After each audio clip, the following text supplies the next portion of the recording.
এবার পড়শি নেপালও ভারতের এমডিএইচ ও এভারেস্টের দুই ব্র্যান্ডের মশলা নিষিদ্ধ ঘোষণা করেছে। নেপালের তরফ থেকে বলা হয়েছে মশলাগুলো পরীক্ষা করে দেখা হচ্ছে, চূড়ান্ত রিপোর্ট না আসা পর্যন্ত নেপালে ওই দুই ব্র্যান্ডের মশলা কেনা, বিক্রি করা বা ব্যবহার করা যাবে না। এর আগে গত মাসেই প্রথমে সিঙ্গাপুর এবং হংকং ভারতের এমডিএইচ গোষ্ঠীর তিনটি, এভারেস্টের একটি মশলা নিষিদ্ধ করে। তাদের অভিযোগ, ওই মশলায় মাত্রাতিরিক্ত কীটনাশক এথিলিন অক্সাইড রয়েছে, যা স্বাস্থ্যের জন্য ক্ষতিকর। এদিকে যুক্তরাষ্ট্র, অস্ট্রেলিয়া এবং নিউজিল্যান্ডও ভারতীয় মশলা নিয়ে উদ্বেগ প্রকাশ করেছে। ব্রিটেন জানিয়েছে এই বিশেষ দুই ব্র্যান্ডের মশলা নিয়ে তারা বাড়তি সতর্কতা অবলম্বন করছে।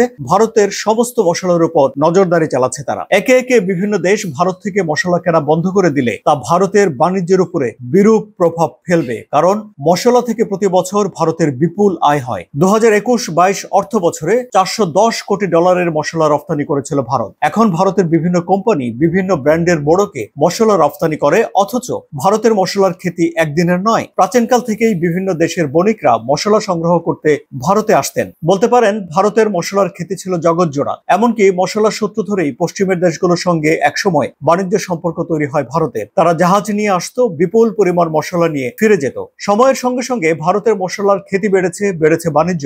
এখনো অধিকাংশ দেশের মশলাপাতি কেনার অন্যতম ঠিকানা ভারত। ভারতের নিজস্ব মশলার ব্র্যান্ড তৈরি হয়েছে একাধিক। তাদের মোড়কেই মশলা বিদেশে রপ্তানি করা হয়। কিন্তু সম্প্রতি কিছু ব্র্যান্ডের মশলা ভারতের এই বাণিজ্যের সুনামে কলঙ্ক লেপে দিয়েছে। ভারতের এমডিএইচ, এভারেস্টের মতো ব্র্যান্ডের মশলা নিষিদ্ধ করেছে কিছু দেশ। কোনো দেশ আবার ভারতীয় মশলার গুণ মান নিয়ে পরীক্ষা নিরীক্ষার নির্দেশ দিয়েছে। ভারতের মশলার মূল বিতর্ক এথিলিন অক্সাইড নিয়েই। বলা হয় এই রাসায়নিক মশলা জীবাণুমুক্ত করার কাজে ব্যবহার করা হয়, কিন্তু মানুষের শরীরের পক্ষে এই মশলা অত্যন্ত ক্ষতিকর। এই মশলা শরীরে বেশি গেলে ক্যান্সার পর্যন্ত হতে পারে বলে জানাচ্ছে আনন্দবাজার। যে দুই সংস্থার মশলার বিরুদ্ধে মূল অভিযোগ, তারা ক্ষতিকর রাসায়নিক ব্যবহারের অভিযোগ উড়িয়ে দিয়েছে। এভারেস্ট এবং এমডিএইচ এর দাবি তাদের মশলা সম্পূর্ণ নিরাপদ। তবে টনক নড়েছে ভারতের মশলা পর্ষদ বা স্পাইস বোর্ডের। নড়েচড়ে বসেছে তারা, নিয়েছে নানা পদক্ষেপ। রপ্তানিকারকদের উদ্দেশ্যে জারি করা হয়েছে বিশেষ নির্দেশিকায়। সেসব নির্দেশিকায় বলা হয়েছে কোনোভাবেই এথিলিন অক্সাইড ব্যবহার করা যাবে না।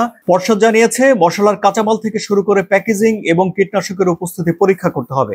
কোনো সমস্যা হলে তা মেটানোর উপায় বের করতে হবে। ভবিষ্যতে যেন আবার ওই সমস্যা না হয় তা এখন নিশ্চিত করতে চায় ভারত। কেমন লাগলো আলোচনা? ভালো লাগলে সাবস্ক্রাইব করে সঙ্গেই থাকুন।